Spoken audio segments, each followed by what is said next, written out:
الشيطان اللعين الرجيم بسم الله الرحمن الرحيم أفوض أمري إلى الله إن الله بصير بالعباد لا حول ولا قوة إلا بالله العلي العظيم الحمد لله الذي لا يبلغ مدحته القائلون ولا يحصي نعمه العادون ولا يودي حقه المجتهدون الذي لا يدركه فوز الإمام ولا يناله فوز الفتن الذي ليس لصفته حد محدود ولا نعت موجود ولا وقت معدود ولا أجل ممدود فطر الخلائق بقدرته ونشر رياح بالرحمة ووتر بالصخور ميدان أرضه ثم الصلاة والسلام والتحية والإكرام على النبي الأمي القرشي الهاشمي المكي المدني سيدنا ومولانا وطبيب قلوبنا وشفيع ذنوبنا أبي القاسم محمد اللهم صل على محمد وعلى آله أهل بيته المعصومين الميامين المنتجبين المظلومين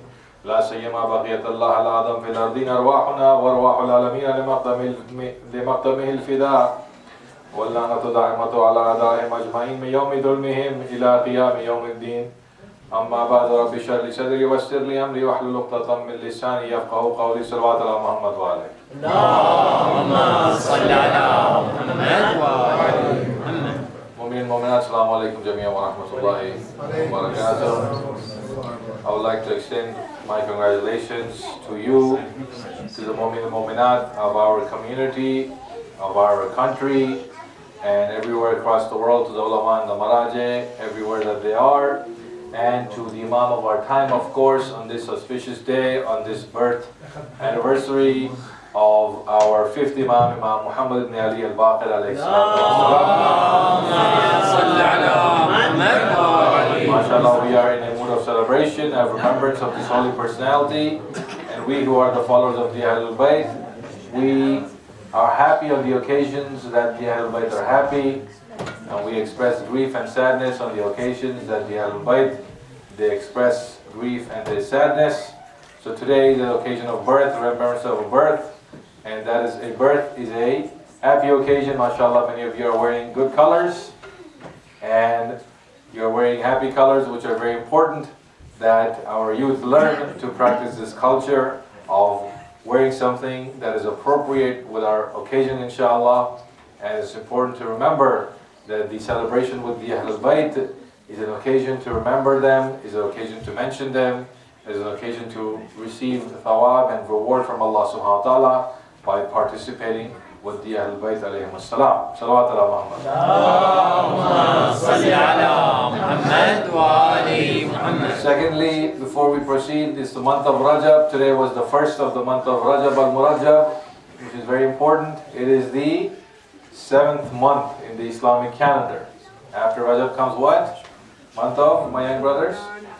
You know the song, correct? Everyone knows the song Muharram so far? Yes, right. After Rajab comes Sha'ban and the month of Ramadan. So these three holy months are very important for us. The month of Rajab is the month associated with Amir al-Mu'mineen Ali ibn Abi Talib alayhi salatu wasalam. This is the month of istighfar, it is the month of seeking forgiveness from Allah subhanahu wa ta'ala. And one riwayah says that on the day of Qiyamah, Allah subhanahu wa ta'ala will call, a voice will come from the arsh and the throne of Allah subhanahu wa ta'ala, Aina al-Rajabiyun, where are the people of Rajab? People of Rajab are those people who do fasting, Sawm and Siyam in this month, who do istighfar, who ask forgiveness of Allah subhanahu wa ta'ala at least 3 days. You're recommended to fast in this month and do istighfar. Do istighfar as much as you can. Remember Allah subhanahu wa ta'ala as much as you can in this holy month. Please go and look at the amal that they are for this month, inshallah, so that we can benefit from this month. Rajab is the only month, my brothers and sisters, not even the month of Ramadan has this excellence. There is no hadith that says on the day of Qiyamah, someone will say, Allah will say, where are the people of Ramadan? No. There's no Ramadaniyun. Only the people of Rajab have this fadl, that if you are from this people of Rajab who are joined to this month of Rajab, who remember Allah subhanahu wa ta'ala in this month of Rajab, who try to be better human beings in this month of Rajab al-Murajab, then you have a thawab and a reward with Allah subhanahu wa ta'ala on the day of Qiyamah. It's something very important to remember. I would like to briefly say 3 days of fasting, mustahab fast, or if you have any qada fast, you should do in this month of Rajab. The days are not too long and you have good practice for the month of Ramadan. If it's a mustahab fast that you have, then someone in your house can offer you something to eat or drink and you can break that fast if you are doing a mustahab fast. Okay? If you're doing a qada fast, then like the month of Ramadan, you have to complete it and you have to stop yourself from doing 9 or 10 things from sunrise to Maghrib. Then you have to complete your fast and do the prayer and the salat of Salman al-Farsi. What is this salat? 30 rakah in this month. How many rakah? 30 rakah throughout the month, anytime you can do it. You can do it one day, you can do it every day. 2 rakah, sets of 2 rakah each. Alhamd, 3 times Surah Al-Ikhlas, 3 times Surah Al-Kafirun in every rakah. That's it. That is all you need to do. This is the Salat of Salman al-Farsi you can do. And then inshallah this coming Thursday we will have the Amal of Laylatul Raghaib over here between Maghrib and Isha. And you're welcome to inshallah come with your families for this Amal, which is also very important. So there are some activities and we are slowly increasing our spiritual activity in this month of Rajab. So please be aware of that and please try to practice that with your families, especially at home. Salawat ala Muhammad wa alihi. What is the point of these amal really? If you think about the amal, what is it that insan, the human being, is trying to accomplish with these amal? It is this practice, like the Yahud do, they just do the amal, that's it. For them it's the law, and that's it you have to do. What is the point of doing these amal and getting closer to Allah subhanahu wa ta'ala? The meaning of the word insan, we are known as insan in Arabic, correct? Quran uses the word insan for human being. One of the roots one of the roots of the word insan is from nisyan, which is forgetfulness. We forget. We are people who forget. When our father was in Jannah, Nabi Adam, when he was there, he forgot for a second the command of Allah subhanahu wa ta'ala. And because he forgot for a second the command of Allah subhanahu wa ta'ala, you and I have to come and live on this earth forever. Until the day of Qiyamah, until ila ajalin musamma, ila ajalin ma'loom, until a appointed time we have to live in this earth and we have to stay on this earth. And that is what happened because Nabi Adam, he forgot for a second where he was and what he had to do. So this forgetfulness, this nisyan, that is where one of the meanings of the word insan comes from. We forget. And all throughout the Quran, brothers and sisters, Allah subhanahu wa ta'ala is reminding us. فَذَكِّرْ, and remind them. فَذَكِّرْهُمْ بِأَيَّامِ اللَّهِ, and remind them of the days of Allah. إِنَّكَ أَنْتَ مُذَكِّرْ. Oh Muhammad, you are the one who reminds the human being. Remind them. So the principle, the basic idea about human being in the Quran is that we forget. In Jewish religion, it is that they are broken. They say human beings are broken, they are not complete. In Christianity, they say that human beings are sinners and they commit sin from beginning. This is their belief. But in Islam, in the Holy Quran, the human being is forgetful. We forget. And our nature is to completely forget. We forget births, we forget anniversary, we forget things in our life, and at the same time we forget where we came from. We forget our origin. And that is why Allah subhanahu wa ta'ala has made, really that is why the Sharia is there. To remind us. Inna salata tanha al-fahsha'i wal-munkar wa-la-dhikrullahi akbar. Allah subhanahu wa ta'ala says in the Holy Quran that salat and prayer, if you want to know if your salat and your prayer is accepted, then you know if you are stopping yourself. If after you pray, you're far away from sins. You are away from disobedience of Allah. You are away from committing sins. You are going toward good, then your salat is accepted. Then your salat is good. That is the only criteria. Moulana, how do we know if our salat is accepted? How do we know if our namaz is maqbool? How do we know if our prayer is accepted in the eyes of Allah subhanahu wa ta'ala? If you're not committing any sins, if you're improving, if you're getting away from sins. If you keep committing the same sins over and over, then there's a problem with your salat. How you are present in front of Allah subhanahu wa ta'ala. How you have hudur al-qalb in front of Allah subhanahu wa ta'ala. Are you paying attention to your relationship with your Creator or not? Are you remembering your Creator or not? That really is the basic criteria for salat. Very simple. Quran gave a simple rule. Then you have the Quran further going and saying, وَلَذِكْرُ اللَّهِ أَكْبَرُ. Remembering Allah subhanahu wa ta'ala is even greater.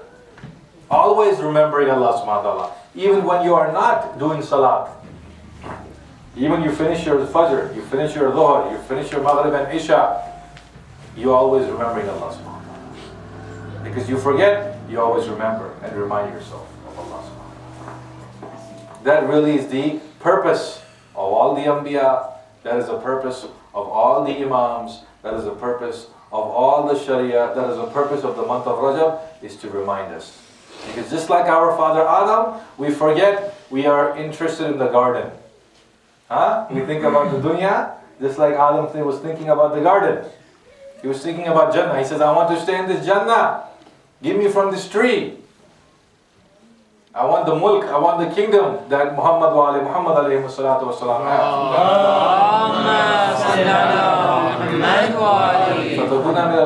You will be from those who live forever. You will be from Ahlulbait. Adam, eat. No, Ahlulbait are somewhere else. Adam, that tree was the tree of Ahlulbait. Do not eat from that tree. He was interested in the garden and he forgot his place. So we have the same issue. The same thing with fasting and everything else. But if you come to one more aspect, if you come to one more part of the deen that Imam Baqir alayhi salam is showing us, then you understand the importance of ziyarah and visiting the house of the Ahlulbait alayhi salatu wasalam. I want to speak today about the connection between ziyarah, going for ziyarah, visiting the house of the Ahlulbait, visiting the graves of the Ahlulbait, visiting the presence of the Ahlulbait, and what we learn from it and how it is important for us. The ziyarah Jama' Kabira, I always mention the ziyarah is very important to recite. It is a Sahih tradition, it's a long tradition. It's a ziyarah that you recite from our 9th Imam. He gave it to us.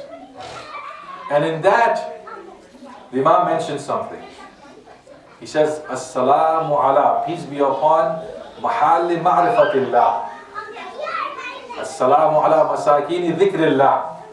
As-salamu ala adillah ala Allah. Peace be upon you, Ahlul Bayt, who are those places where the ma'rifah of Allah, the ma'rifah of Allah rests. Okay? Look at the name of Imam Baqir. Everyone knows Imam Baqir, correct? What is the complete word in Arabic? Baqir al-Ulum. Baqir means someone who opens, who splits open. Who opens. So if there's a book here, if I have a paper here and it's closed, if I open it, no, not like this. If I rip it open, and if I spread it and give it to everybody, that is baqarah. This is mazdaqa. This is only ripping. But baqarah is to open and then to give to everybody, not just to keep it with yourself. Arabic is very detailed language. Each verb, each root has a meaning. So baqarah is to rip something open and then to give a piece to everybody so that everyone can take. That's what Baqir al-Ulum means. I will explain this. So the meaning of the name that is given to this Imam by Allah subhanahu wa ta'ala, by Rasulullah, is Baqir al-Ulum. Meaning what? Meaning that someone who takes the knowledge, the ilm of Allah subhanahu wa ta'ala, of the prophets, he makes it into small pieces, so you and I, with our small stomachs, with our small minds, we can swallow it, and he gives it to us. He doesn't make it into big pieces that are for no use. He doesn't keep it for himself. He doesn't put it away and hide it. He Baqar al-ilm. He opens the knowledge and he gives it to everybody else. That is the meaning of the name of Baqar. The Holy Quran again and again talks about ilm and knowledge. They have rasikhuna fil ilm, those people who have knowledge. Okay? إِنَّمَا يَخْشَى اللَّهُ مِنْ عِبَادِهِ al-ulama. Those who have fear of Allah subhanahu wa ta'ala are those people who have knowledge. Ulama doesn't mean people who wear clothes like mine. Ulama means those people who have knowledge of Allah subhanahu wa ta'ala. Quran is speaking generally. Please recite salawat and move forward.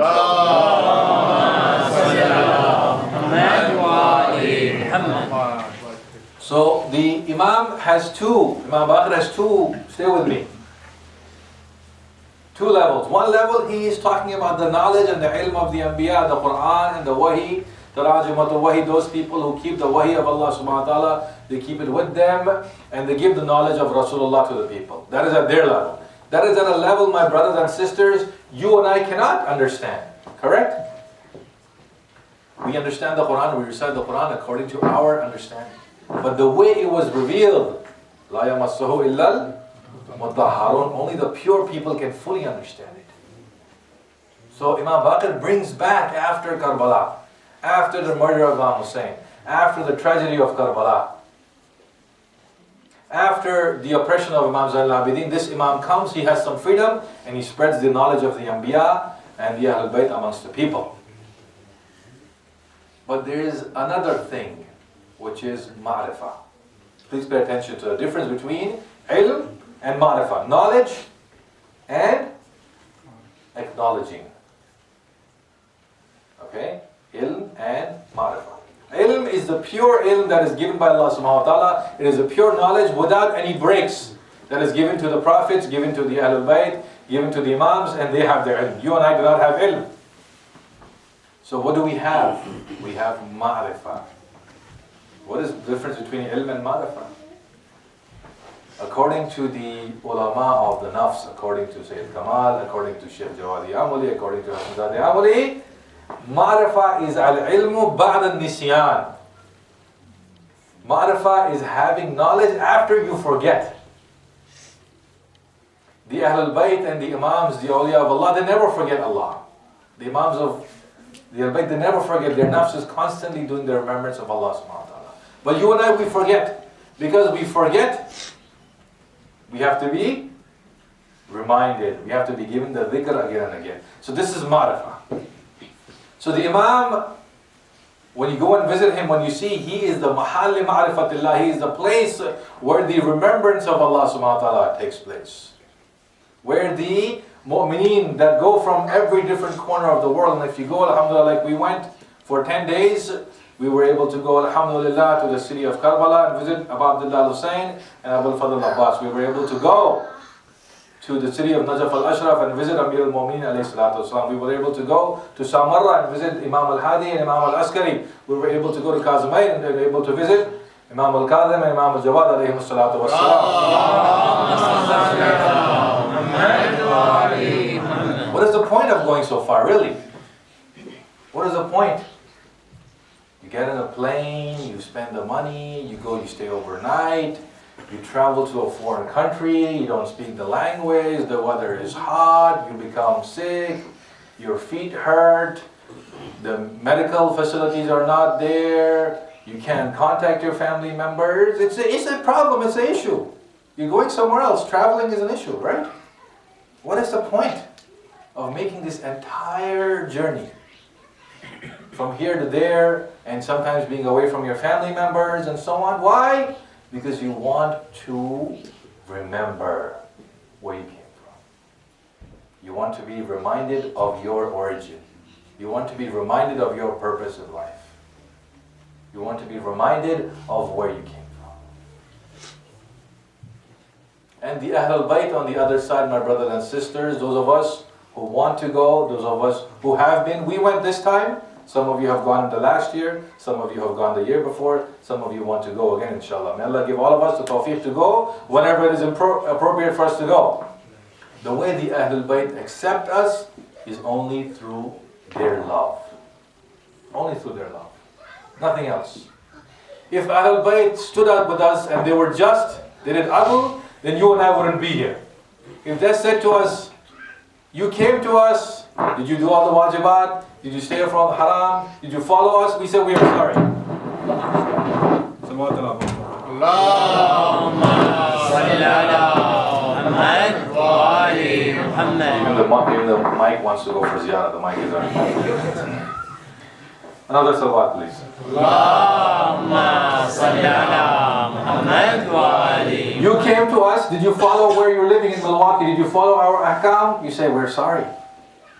Please do not deal with us with justice. Do not have adl. Have fadl. If you have adl with us, Ahlulbait, then we will follow. We will not pass the exam. But if you have love for us, and we have love for you, then love covers everything, correct? Look at the love of a mother for her child. The child will make mistakes. The child will mess something. The child will write on the wall. The child will do something. The mother will say, bad. Improve yourself. But then the mother will love and accept the child. The Ahlulbait are the same way, my brothers and sisters. They called us toward them in their own ways to correct us, to improve us, to remind us, and to show their love toward us. I will share with you one story of Imam Muhammad al-Baqir alayhi salatu wa salam. Allahumma salli ala Muhammad wa ali Muhammad. And the...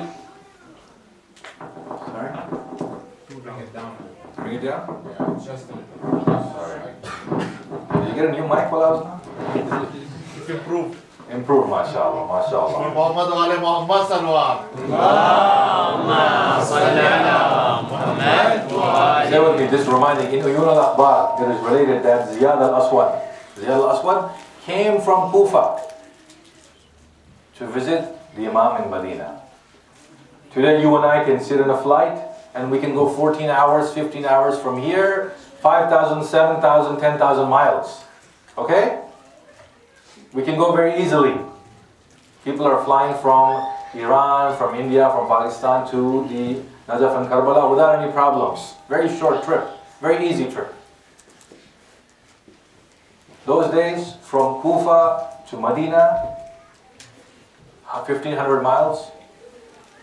You have to walk, you have to go by camel, you have to go by horse. So Ziyad, he showed up at the door of Imam Baqir in Medina. Imam is at home, there's a knock on the door, he sees that Ziyad is standing outside. He says, Ziyad, how did you come here? How did you arrive at our door?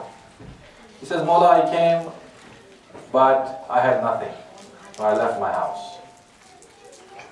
I had nothing. I did some work on the way, and I stopped here and there, and I bought this camel with that money, and then I'm here at your doorstep in Medina. It took me 1 month or 2 months to reach you. Look at the attitude of Imam Baqir. If Imam Baqir would stand there and say to him, well, Ziyad, you are here. Did you do all the wajibat? Did you stay away from the haram? Did you follow our teachings? None of those questions. The Imam knows and Ziyad knows. Just like you and me, Ziyad is not masoom. He makes his mistakes and he tries to do his best wherever he is in Kufa. The Imam says to him, come inside. Listen to this riwayah, my brothers and sisters. Come inside. Ziyad is full of dust. His clothes are torn. His feet hurt. He sits down. The Imam gives him food. He says, Ziyad, you are with us on the day of Qiyamah. The one who visits us is with us on the day of Qiyamah. He gives him food. Go to sleep. He goes to sleep. After the next morning, Ziyad is leaving to do the ziyarah of Rasulullah. He's going everywhere. But when Ziyad is going out, one of the people of the Ahlulbait, the servants of the house, who used to work for Imam Baqir, he is touching the feet of Ziyad. He is kissing the feet of Ziyad. Ziyad says, what happened? Why are you touching my feet? He says, do your feet feel better? He says, yes, my feet are much better. I rested one night. What happened? He said, did you not see last night when you were sleeping? The Imam came himself to massage your feet. The son of Fatima came himself to press your feet because you are his Zaya. The son of Amir al-Mu'mineen came himself while you were sleeping, so you should not know, you should not get up in his respect. He massaged your feet. He put oil on your feet. He put dawa on your feet so that your feet became better, and this morning you are able to go out.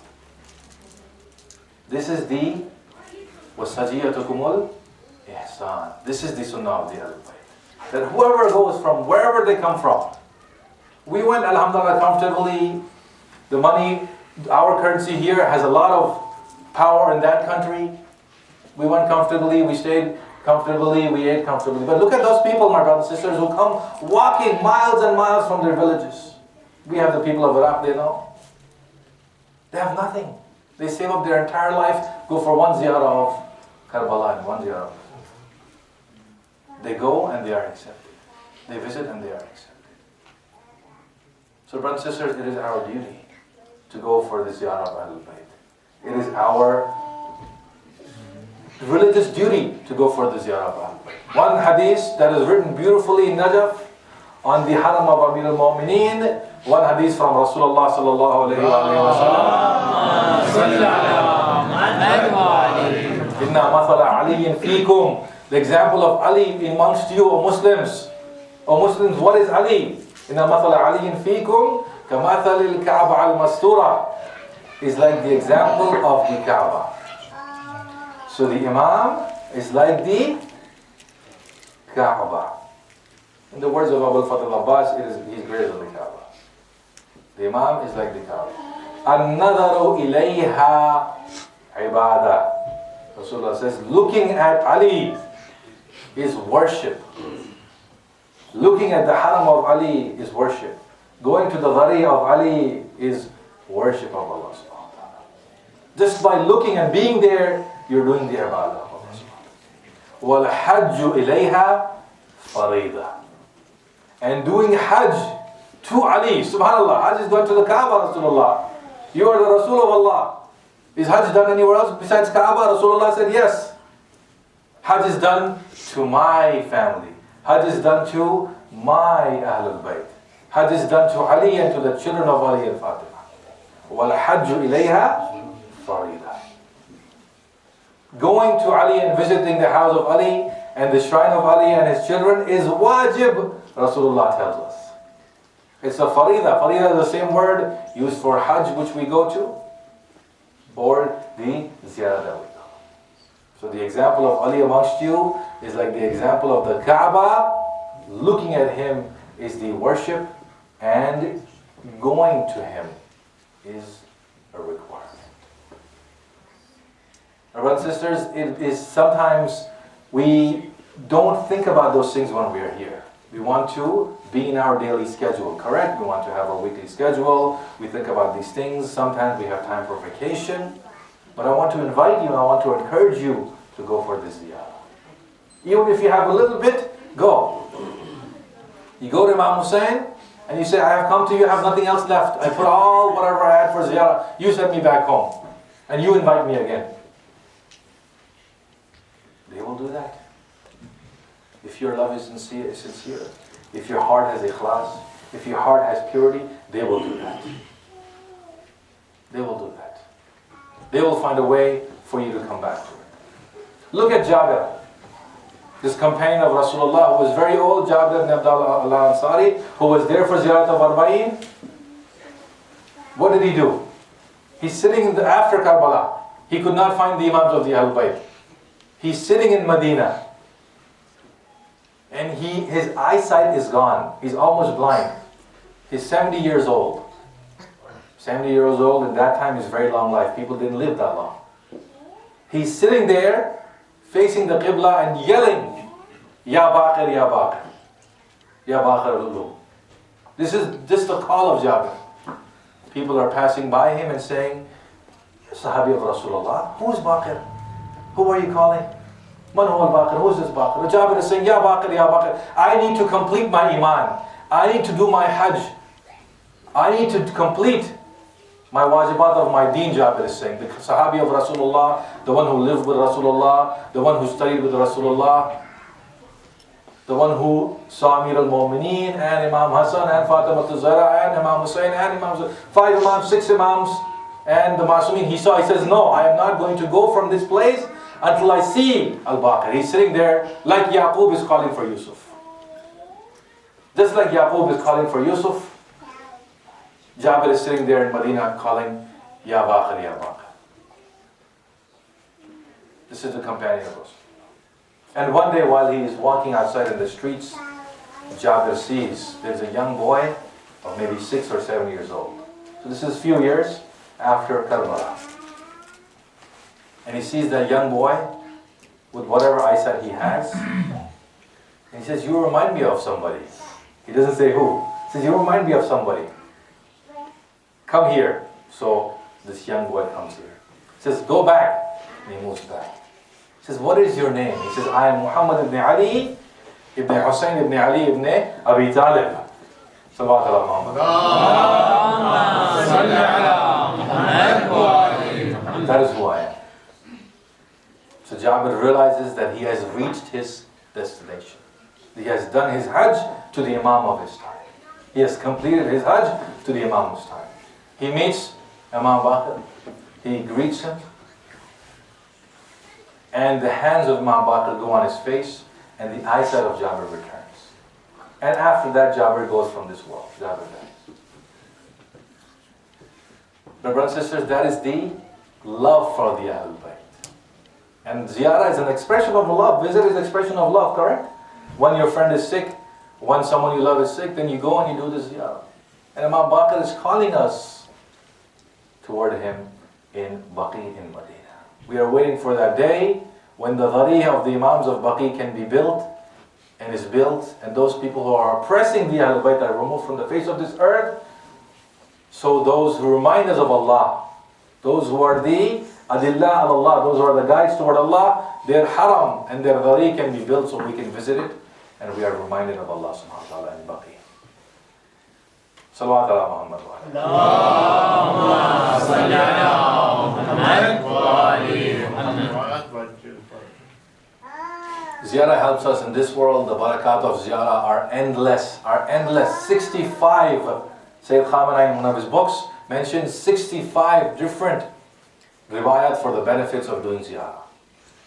Your risk is increased, your problems are removed, your health is improved, you are visiting Rasulullah and Rasulullah is visiting you. You are raised with the angels. You are protected from all kinds of calamities and problems. If you come back, one riwayah says, and you die within 1 year of your ziyarah, you are shaheed. You're written as shaheed. So if you come back from ziyarah, not just going, but if you come back from ziyarah of the Ahlulbait and within that year you die, your death is death of a shaheed. So do not underestimate the position of the Ahlulbait. What do we hear from Rasulullah sallallahu alayhi wa sallam? Allahumma salli ala Muhammad wa ali. Athbatakum ala sirat, the one of you who will be firm on the bridge on the day of judgment, ashaddukum hubban li ahli bayt. The one of you who has the most love for my Ahlul Bayt. So ziyarah is an expression of that love. Coming here is an expression of that love. Praying together is an expression of that love, no doubt. But even love has its degrees. Even love can be small and more intense. If you put everything and you go by yourself to ziyarah, that is your most intense and your greatest expression of your love for the Ahlul Bayt. And on the other side, they will reply to you and respond to you the same way, my brothers and sisters. I also have a message for you, for the Milwaukee community especially, from one of the Maraji. So we have 4 Maraji in the city of Najaf. We have Ayatollah Sistani, we have Ayatollah Fayaz, we have Ayatollah Sayyid al-Hakim, and we have Ayatollah Bashir Najafi. May Allah prolong all their lives. We love and we respect all the Maraji, and we accept all of them. So we had the opportunity to visit Sayyid al-Hakim, Muhammad Sayyid al-Hakim, who is related to Sayyid Mohsen al-Hakim and is a long line of ulama and Maraji in that family. We visited him and we sat with him. And he gave me a trust to give to you. So I'm just delivering the message. So I'm completing the trust that he gave me. We sat and we prayed with him, and for some time we sat and we talked with him. So when he heard from us, from me, what we are doing and about our community, he said, relay my message. He said, you who are on the front lines, you, all of you, every single person sitting here, every brother and sister and child, you who are the lights on the darkness, he said, Nurun fil dhalam. You are the lights in the darkness. You are on the frontiers of Islam. Your reward is the reward of those people who are fighting on the boundaries of Islam. You are working to expand the deen in your community, in your city, in your state. He says, do not underestimate your reward. And do not underestimate your position with Abu Abdullah.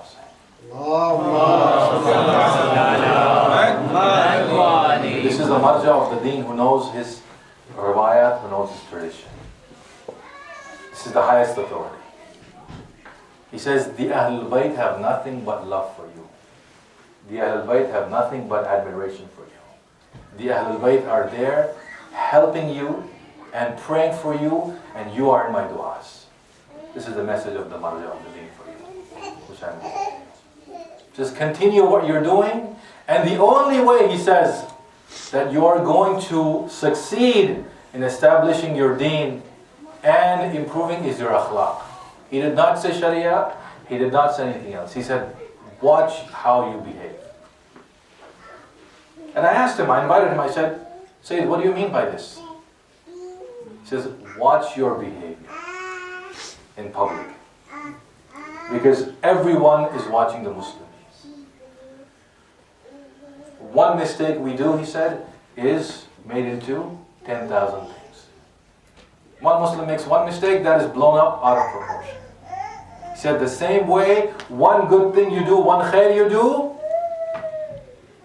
is also going to have a great and deep effect. So watch your akhlaq, watch how you interact with the non-Muslims. Always be on their good side.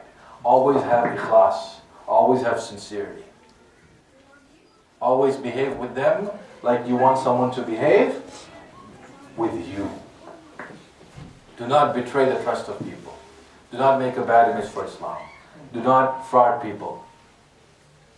Do not leave a bad taste in the mouths of people about Muslims. This is the message of the marja that I'm relating to you. And do whatever you can to improve the image of Islam and Muslimin in the eyes of your neighbors, in the eyes of the people that you are around. It's a deep message. It's a message that's coming from a man who has lived under Saddam, who has lived under this current government, who has visitors from all over the world. There were mu'mineen from Nigeria there were mu'mineen from Malaysia, Indonesia there. He has news of what is going on in each country, in each place. So he is giving us his salam, he's giving us his du'as, and he's giving us this message directly, which I am relating. So brothers and sisters, keep that message of this marja of our deen in mind, and keep this message of watching our akhlaq and our behavior amongst people in mind. It's very difficult to do. It's very easy in those countries where everyone is Muslim, everyone is Shia, and so on. It's very difficult here. And he realizes what we are going through. He knows what we are going through. And he has said that the Ahlulbait are with us, that the du'as of the Ahlulbait are with us. Salawat ala Muhammad. Allahumma salli ala Muhammad wa ali Muhammad. Finally, let us raise our hands and ask Allah subhanahu wa ta'ala to accept our amal, to forgive our sins, to give us the tawfiq of ziyarah inshallah, to give us the opportunity to visit the Ahlulbait, and to, may Allah subhanahu wa ta'ala accept our ziyarah whenever we go. May Allah subhanahu wa ta'ala raise us with the mu'mineen and the Muslimin, and may He give strength to us and all the mu'min and mu'minat who are in this darkness, in the words of this marja, and may we be raised with the companions of the Imam of our time. Wa akhir da'wa alhamdulillahi rabbil alameen.